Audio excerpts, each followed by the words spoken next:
I started making YouTube videos in 2008, which was a long time ago. I was just going into high school. I didn't have that many friends. I watched a lot of YouTube videos and I was like, hey, I want to make videos on the internet. I made my main channel, Dana XD. 2008 was around the time that the 5 Awesome Girls and the 5 Awesome Guys came around. I believe the 5 Awesome Gays came a year later, but you can correct me. But those were the 3 main big collab channels out there, and then everyone started making collab channels after that. I was in 2 of them, and I would make 2 vlogs every week. It was such a wonderful way to start interacting with people, and my self-esteem went through the roof. I gained so much confidence from this, from just talking to a camera. It was so incredibly nice, and I used to have Skype chats with these people until 3 in the morning, and it was absolutely wonderful, and I still have nice relationships with a good amount of them. In 2009, the 2 collab channels that I was in died out, and the other one, Forever the 5 Kids, I became part of it. I started making a video every Friday for 3 years for that channel, Forever the 5 Kids, and oh my god, I loved being a part of Forever the 5 Kids. It was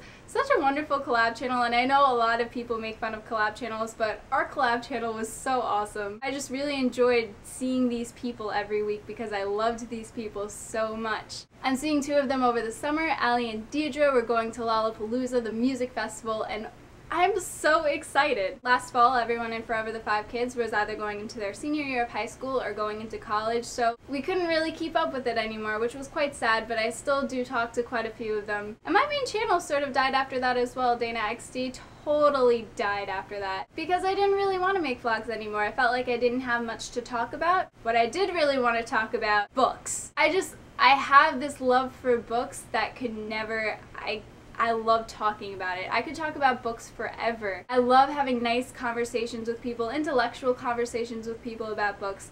It is the most fantastic thing in my mind. I could go on and on and on, and I just want to grow up and be a publisher and read forever. If when I'm really old I have my master's degree and I become a librarian, my life will be so complete. I will feel so fulfilled. So I was like, you know what? Why don't I just make a channel that's all about books? I made this channel and then realized, oh my god, there's a whole community of people that do this. I had no idea that there were booktubers out there, and I realized then that the community grew so much larger than I could have ever imagined within the few years that I was in it. YouTube has just had an incredible expansion, and I am just so happy to be a teeny tiny part of it. Do people know that I do YouTube things?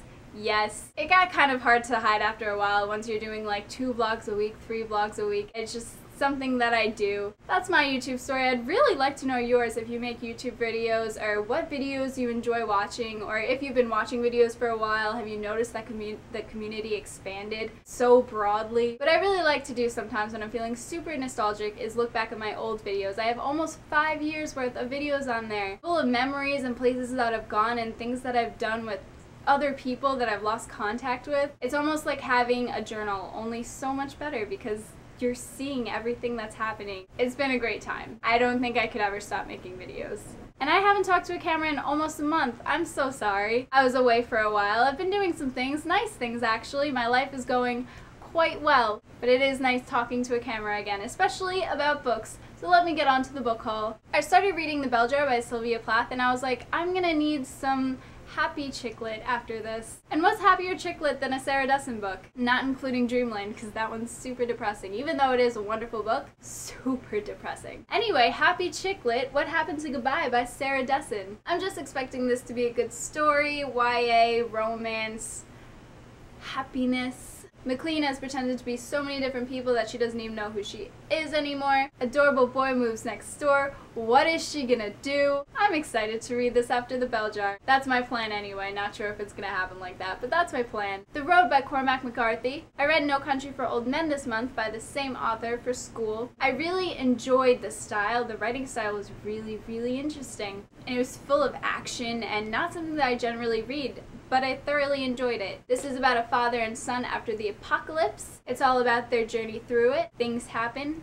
I'm excited. Bluebeard by Kurt Vonnegut. I have wanted so much to read more of Vonnegut. I've only read one of his novels. I love his dry humor and his broad vocabulary. Everything about his writing is super fantastic for me. It's about a bitter old man. He lives on Long Island, and so do I. So I feel like this will be super interesting. The Great Gatsby by F. Scott Fitzgerald I also picked up. Every month me and my boyfriend read a book that was within the book Perks of Being a Wallflower, and this is the book that we decided to read this month. Super convenient because the movie is coming out next month. I already read this, not going to tell you how it is because I'm going to do that in my wrap-up / favorites. But The Great Gatsby is basically about Nick Carraway, that's our narrator, and he has gone to the Long Island Sound, moved there, and now all of his neighbors are pretentious people, and he just learns about their lives, and their lives are quite interesting actually. Things happen. There's a guy named Gatsby in it, and F. Scott Fitzgerald is just a great writer. Lastly, Under the Dome by Stephen King. I've read 2 novels by Stephen King so far. I've loved them both. This has a very interesting plotline. Also, it's a monster. Picture like the Simpsons movie. If you've ever seen the Simpsons movie, do you know how they were all like put into a dome by the EPA? These guys were all trapped in a dome, an entire town. What are they going to do? I don't know. That's it. I hope you guys had a wonderful month, and I will see you very soon for my March wrap-up / favorites. Might do another video before then. Who knows? Bye!